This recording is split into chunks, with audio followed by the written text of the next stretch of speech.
اعوذ باللہ من الشیطان الرجیم بسم اللہ الرحمن الرحیم الحمدللہ رب العالمین والصلاة والسلام علی محمد وعلی آلہ وسلم۔ سورہ الانعام، رکوع نمبر 18۔ بسم اللہ الرحمن الرحیم۔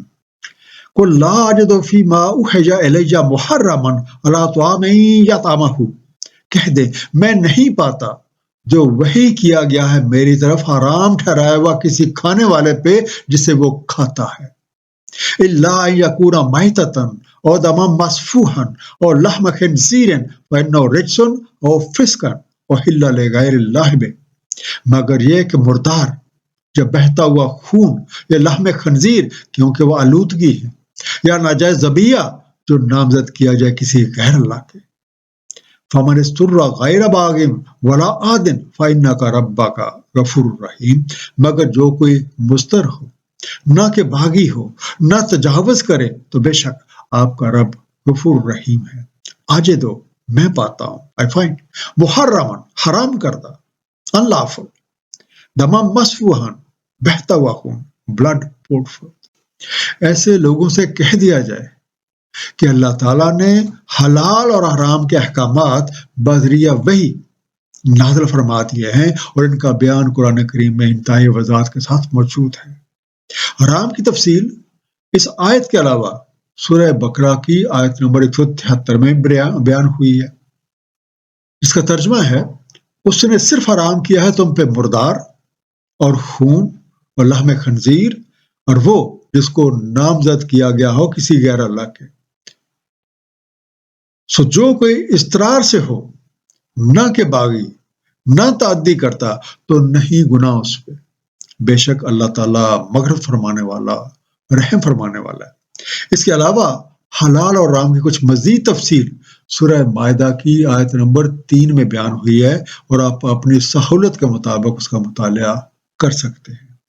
حالت استرار سے مراد یہ ہے کہ بھوک کی وجہ سے کوئی شخص ایسی حالت کو پہنچ جائے کہ اگر وہ نہیں کھائے گا تو زندہ رہنا مشکل ہے، تو جان بچانے کی خاطر جو چیزیں اللہ کریم نے حرام قرار دی ہیں وہ بھی حلال اس کے لیے ہو جاتی ہیں، اور یہ اس کی چند شرائط ہیں جن کا بیان سورہ بقرہ کی آیت نمبر 173، سورہ المائدہ کی آیت نمبر 3 اور سورہ انعام کی آیت نمبر 145 جو ہمارے سامنے موجود ہے بیان ہوئی ہیں، جن کے مطابق سب سے پہلے وہ مجبور اور جو لاچار شخص ہے وہ حدود اللہ سے بغاوت کا ارادہ نہ رکھتا ہو اور واقعتاً بھوک سے لاچار ہے اور اس کے پاس کوئی اور چارہ نہیں ہے۔ دوسری بات، صرف اتنا کھائے جتنا زندگی بچانے کے لیے ضروری ہے اور حد سے تجاوز نہ کرے۔ تیسری بات، مائل بگناہ نہ ہو اور مقصد صرف جان بچانا۔ ایسی صورت میں اللہ تعالیٰ جو کہ غفور رحیم ہے اس شخص کی مغفرت فرما دیں گے اور اس کے ساتھ رحم کا معاملہ فرمائیں گے۔ وَلَلَّذِينَ هَادُوا حَرَّمْنَا كُلَّ ذِي ظُفْرٍ، اور جو یہودی ہوئے ان پہ ہم نے حرام کیا ہر ناخن والا جانور۔ وَمِنَ الْبَقَرِ وَالْغَنَمِ حَرَّمْنَا عَلَيْهِمْ شُحُومَهُمَا، اور گائے اور بکری میں سے حرام کر دی ان پہ ان کی چربی، الا ما حملت ظہورہما او الحوایا او ما اختلط بعصب، مگر جو لگی ہو ان کی پشت پہ، انتڑیوں پر، یا خلط ملت ہو ہڈی کے ساتھ۔ ذالک جزاءہم ببغیہم وإنا لصادقون، یہ ہم نے جزا دی انہیں ان کی بغاوت کی، اور بے شک ہم بالکل سچے ہیں۔ ظفر ناخن یا پنجے، کلاس الغنم بھیڑ بکری، شوماہما چربی، الحوایا انتڑیاں، بے عصب ہڈی کے ساتھ۔ جو لوگ یہودی ہوئے ان کی حدود اللہ سے بغاوت کے باعث بطور سزا ان پہ تمام ناخن والے جانور، گائے اور بکری کی چربی حرام کر دی گئی، الا یہ کہ وہ اس کی پشت، انتڑیوں یا ہڈی کے ساتھ یا ہڈی کے اندر لگی ہوئی ہو۔ یہ چیزیں اس سے پہلے ان پہ حرام نہ تھیں، لیکن ان کی قانون شکنی کے باعث بطور سزا ان چیزوں کو حرام قرار دے دیا گیا، جس کا ذکر سورہ النساء آیت نمبر 160 میں ہے۔ اس کا ترجمہ ہے بس ان کے ظلم کے باعث جو یہودی ہوئے ہم نے حرام کر دی ان پہ طیبات جو حلال تھی ان پہ، بس باب اس کے کہ وہ روکتے تھے اللہ کی راہ سے بکثرت۔ وَإِن كَذَّبُوكَ وَقُلْ رَبُّكُمْ ذُو رَحْمَةٍ وَاسِعَةٍ، تو اگر یہ آپ کو جھٹلاتے ہیں تو کہہ دیں تمہارا رب وسیع رحمت والا ہے۔ وَلَا يُرَدُّ بَأْسُهُ عَنِ الْقَوْمِ الْمُجْرِمِينَ، اور نہیں واپس لوٹائی جاتی اس کی سختی کسی مجرم قوم سے۔ واسع، وسعت والا، واسٹ۔ اب اگر کوئی شخص حلت اور حرمت کی ان کی تفصیلات کو جھوٹ قرار دیتا ہے تو اسے بتا دیا جائے کہ اللہ تعالیٰ کا دامن رحمت بہت وسیع ہے، اس نے ہر چیز حلال قرار دے رکھی ہے سوائے ان کے جن کی تفصیلات قرآن کریم میں بیان فرما دی گئی ہے، اور بحالت مجبوری جان بچانے کی خاطر وہ حرام بھی حلال ہو جاتی ہیں، تو تم کیوں اپنی ہٹ درمی کے باعث حلال چیزوں کو حرام قرار دیتے ہو؟ کیوں اپنے ہاتھوں وسیع گنجائش کو تنگی میں بدلتے ہو؟ اب اگر کوئی شخص اندھیرے میں ہی رہنا چاہتا ہے تو اسے سورج یا چاند کی روشنی کیا فائدہ دے سکتی ہے؟ اسی طرح جو کوئی مجرم ہی رہنا چاہتا ہے تو اس سے سزا کیسے ٹل سکتی ہے؟